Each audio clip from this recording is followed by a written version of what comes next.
Good morning, beloved. It's with great pleasure and deepest gratitude that I join you today.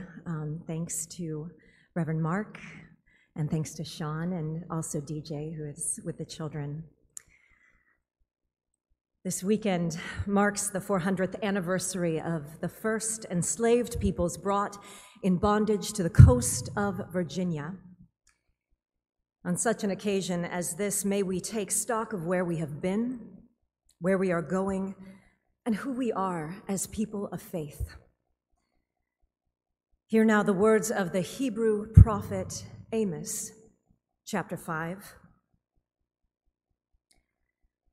Seek the Lord and live, or he will break out against the house of Joseph like fire, and it will devour Bethel with no one to quench it. Ah, you that turn justice to wormwood and bring righteousness to the ground. They hate the one who reproves in the gate. They abhor the one who speaks the truth. Therefore, because you trample on the poor and take from them levies of grain, you have built houses of hewn stone, but you shall not live in them. You have planted pleasant vineyards, but you shall not drink their wine. For I know how many are your transgressions, and how great are your sins. You who afflict the righteous, who take a bribe and push aside the needy in the gate. Therefore the prudent will keep silent in such a time, for it is an evil time. Seek good and not evil, that you may live. And so the Lord, the God of hosts, will be with you, just as you have said. Hate evil and love good, and establish justice in the gate. It may be that the Lord, the God of hosts, will be gracious to the remnant of Joseph. Thus ends our reading. So, a little light prophetic word for us this morning from Amos. Does anyone else feel like they're surrounded by the word resistance lately? Grassroots organizations use resist as a catchphrase. Progressive politicians use an entity to send text messages called ResistBot. The idea and the energy of resistance as a means of creating progress finds us in every corner of our lives. Against the backdrop of families torn apart at our borders, predatory individuals confirmed to the highest court in the land, and economic and ecological policies that seek to insidiously destroy the quality of life for us and for our children, of course we are left wondering where the arc of the moral universe is bending. When such forces are coming from those we have entrusted to protect us most, it's no surprise that our response is to combat this kind of hegemony. At any given protest in such a climate as this, the word resist will pop up at least 5 times, inviting a vague sense of connection for a really diverse country full of people trying to navigate the wave of current domination. I don't know exactly where this idea came from or why it's so appealing. Even though the most famous figure in our collective Western narrative could probably be considered the greatest resistor of all, Jesus of Galilee. Within his context, Jesus' work was absolutely a counter-narrative to the powerful forces of empire, forces that knocked the scales of justice so far off balance that most people lived in a constant state of mere survival, rather than anything resembling the word thriving. A state that we, as a nation, alarmingly know all too well. But Jesus also declared that he came to give life abundant. This grand statement has a distinctly proactive, not reactive bent. So what if we go back further? If we return to the root of Jesus' ministry, we wind up with his forebears led by Moses and by Miriam, pushing against the moral depravity of a life enslaved under Pharaoh in Egypt. From this vantage point, we come theologically from a long line of resistors, buttressed by the tradition of the Hebrew prophets like Amos, whose words were preserved precisely for the check on forces of power that led to oppressive practice. But is what they were doing, from Moses leading the Israelites across the Red Sea to Amos prophesying against the northern kingdom of Israel as it laid waste to its orphans and widows, is what they were doing actually about resistance? Well, I would argue that Jesus' ministry was primarily characterized by opposing such forces. The point of origin for all these prophets is the same, and they were responding to a primary call, the call to liberation by a God that desired freedom for God's people. Yahweh, the God of Israel, emerged for the Hebrews, whose name incidentally means the oppressed ones, with the clear declaration that this was a God who was not okay with power yielded to tyrannize. And as this God delivered them from Pharaoh, so then they became God's people, called to become more than the empire that they escaped from. Oppression came to refer to much more than a one-off situation encompassing Egyptians and Hebrews, because as their relationship to Yahweh deepened, they in turn were called to free each other. Oppression was not limited to literal enslavement of one group of people under another. Lying, cheating, exploitation, and the poverty that followed ranked really high on the list. I know how many are your transgressions, God speaks through Amos. I know how great are your sins, you who afflict the righteous, who take a bribe, who push aside the needy in the gate. It isn't vague. The God of Israel drives home this point with abundant clarity throughout the Bible, which brings me back to this idea of resistance. When all else is cleared away, it appears that we, as people of a freedom-loving God, as first responders to justice, are not a force of resistance, but rather a force of deliverance.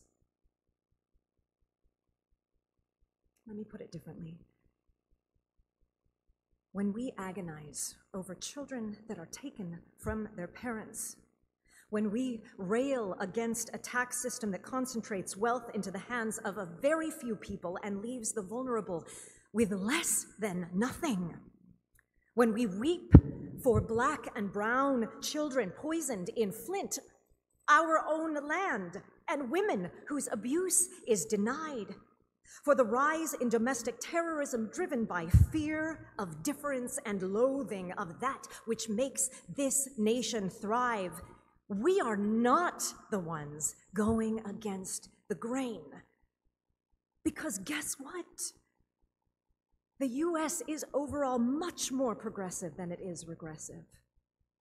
Despite attention paid by corporate media sources with exaggerated sympathy for working class whites in the heartland, this so-called silent majority is in fact a minority.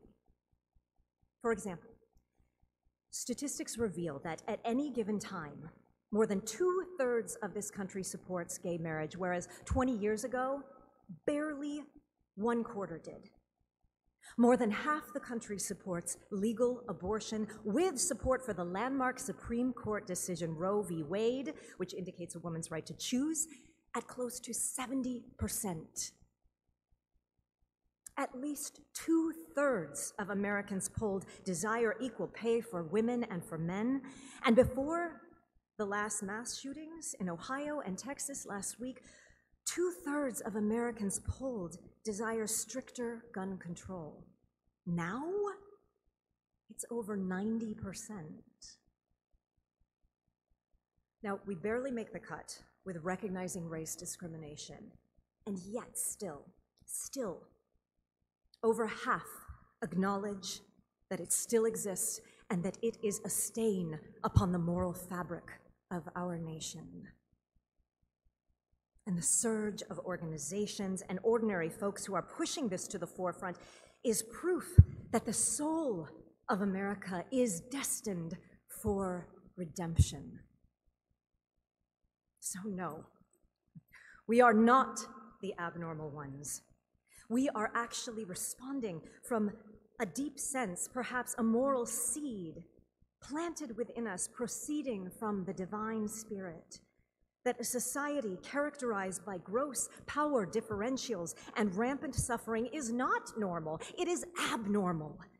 That power plays which trample upon our innocence and put profits over people are repugnant to the cosmic course of the universe and a repudiation of the goodness of God.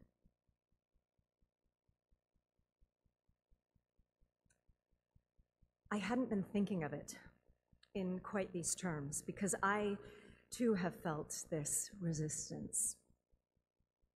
I too have felt the outrage and the helplessness, the betrayal, even holy despair. And then I came across a prophetic word from one of my favorite American women of all time, Michelle Alexander, who was an attorney who found herself defending a disproportionate number of people of color charged with crimes that very few white people were going to prison for. So it propelled her to study for several years national research about the nature of the criminal justice system and whether its statistics are racially driven. As you might know, they overwhelmingly are. And Alexander, of course, shared this research with a powerful analysis of what it means to call ourselves post-racial in arguably the most important American book of our time, entitled The New Jim Crow. It's not an easy read. I'm sure many of you have done it. Not easy for its subject, not easy for its history, our history. And neither does it divide neatly along partisan political lines. However, even with the inherent gravity that lawyers bring to any reality, Alexander's writing is filled with prophetic hope. A strangely theological voice from a woman who's not particularly religious and didn't come from a religious background. And then 3 years ago, Alexander chose to leave her position as law professor at Ohio State University and become visiting professor at Union Theological Seminary. When she did this, she made a public statement explaining her decision because she believes that political work toward a more just society is not enough. Who am I to teach or to study at seminary, she mused. But then she answered her own question. I know, she says, that there is something greater at stake in justice work than we often acknowledge. I no longer believe that we can win justice simply by filing lawsuits, flexing our political muscles, or boosting voter turnout. Without a moral or a spiritual awakening, we will remain forever trapped in political games fueled by fear, greed, and the hunger for power.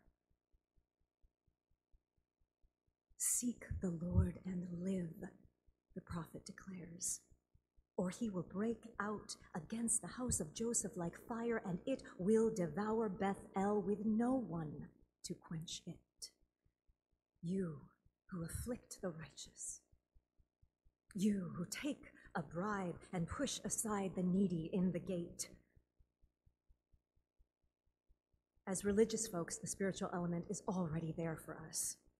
It is part of our framework for what it means to do justice and to love mercy and to walk humbly with God. But it is surprisingly parallel to the language that Alexander uses too. In the midst of events that seem never to let up, Alexander published a surprising piece in her debut article for the New York Times last fall, from which Mark read. She turned the word resistance on its head, and with it offered a much-needed respite from the spiritually exhausting task of constantly engaging a state of opposition. What if, she suggests, what if we realize that the US is not in a state of collapse, a culture so stained by the history of genocide and enslavement that it cannot be redeemed, but rather that it is the dream? What if, I suggest, we admitted that the tireless efforts to push forward for all human rights, to claim the good life for everyone, is an example of what it looks like to get to that mountaintop vision of God's realm here on earth. Biblically, that vision is described as all the nations coming together, residing side by side without warfare, without famine, without strife. While we clearly are far from achieving this, we must also ask ourselves, what other nation on earth has such diversity of color, of language, of culture and tradition? And what other nation has also moved forward with such grand aspirations in such a short period of modern history? What other nation has pushed so relentlessly forward, declaring as a whole, no, we don't want to be what we have been. We don't want to go back to where we were. No, we must be more than what we have been. During her time researching and analyzing justice movements since the 2016 election, Michelle Alexander has found the idea that all of these masses of diverse groups banding together can be described as a force of resistance to the current administration. And then she identifies problems with that idea. The problem has two layers. The surface one being that resistance itself is a reactive rather than a proactive state. To resist is inherently defensive, which isn't problematic in and of itself, but there is a spiritual dimension here that we can't ignore. We face a spiritual conundrum when we, individually or collectively, have to operate primarily out of a place of rejection, right? Since we are creations of a forward-moving, ever-creating spirit, we cannot help but grow weary maintaining a constant state of opposition. It goes against our very nature. In Alexander's estimation, while it can be necessary for survival and to prevent catastrophic harm, it can also tempt us to set our sights too low and restrict our field of vision to the next election cycle, leading us to forget our ultimate purpose and place in history. What she points to here is the second layer, which reflects the larger reality that there is a longer vision for the arc of what it means to engage in a morality that includes everyone.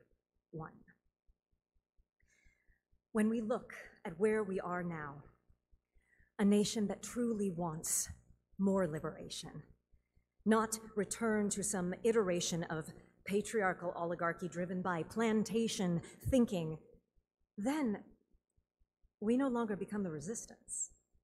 We become the norm. How does that change our spiritual and our physical location?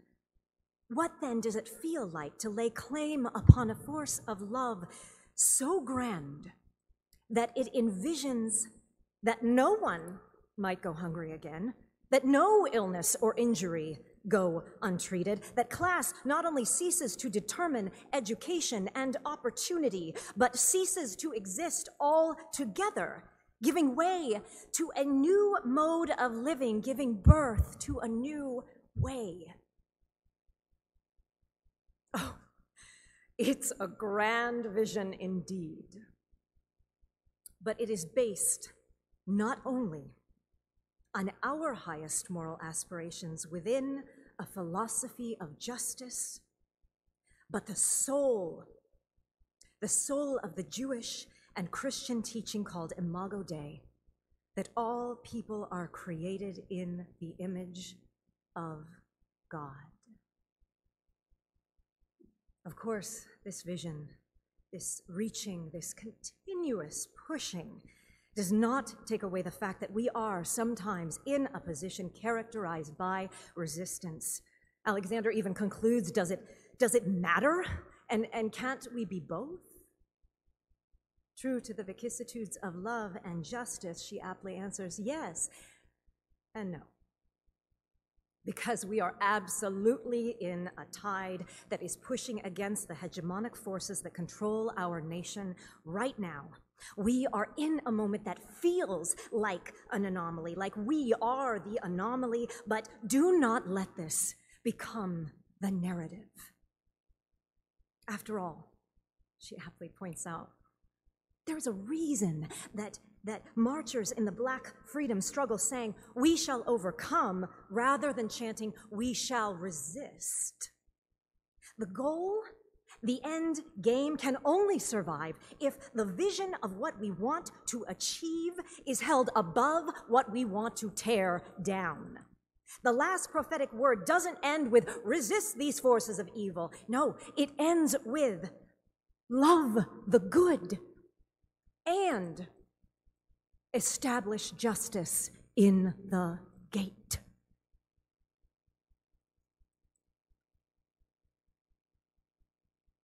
At the end of her book, The New Jim Crow, Alexander doesn't close with her favorite legal solutions and political strategies, though they're certainly there. No. She closes with Martin Luther King Jr.'s vision of a renewed America. King the minister, King the preacher, King whose resistance to unjust laws was rooted in the spiritual genius of Amos and of Micah, of Jeremiah and Isaiah, of Jesus. The spiritual legacy carried on by Sojourner and Frederick, buttressed by Fannie Lou and Ella and Bayard, by Unitarian minister James Reeb, by all of the men and women and others who have showed up and showed out in every single act of decency in the face of a power that seeks to destroy the truth that we are hurtling toward life abundant, and we are hurtling toward it fast. That same spiritual witness lives within each of us, whether it is fully awakened or simply lies dormant, waiting to emerge. We close now with Alexander's words infused by this same spirit. Refusing to care for people we see is the problem. We should hope not for a colorblind society, but instead for a world in which we can see each other fully. Learn from each other and do what we can to respond to each other with love. That was King's dream. A society that is capable of seeing each of us as we are with love. That is a goal worth fighting for. That is indeed a goal worth fighting for. May God sustain us through it.